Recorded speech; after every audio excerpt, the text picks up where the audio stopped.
In this video, you will learn how to create an engaging presentation using flying animation effect in PowerPoint.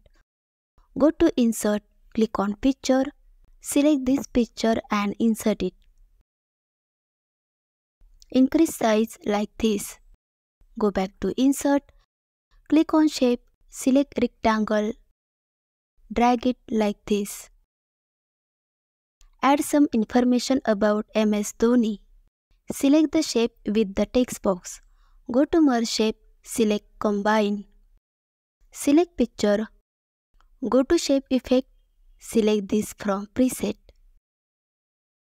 Select Picture, go to Animation tab, then select Flying Animation.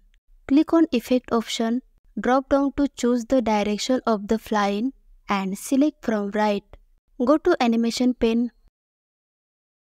Go to Effect option, increase bow end size. Go to Timing, select Duration size 2 second medium.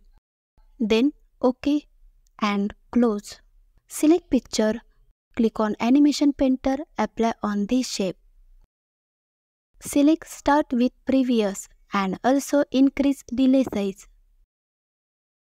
So friends, let's learn how to create an attractive presentation on MS Dhoni using flying animation in Microsoft PowerPoint. If you like the video, please like, share and subscribe to our channel. See you in the next video. Thank you.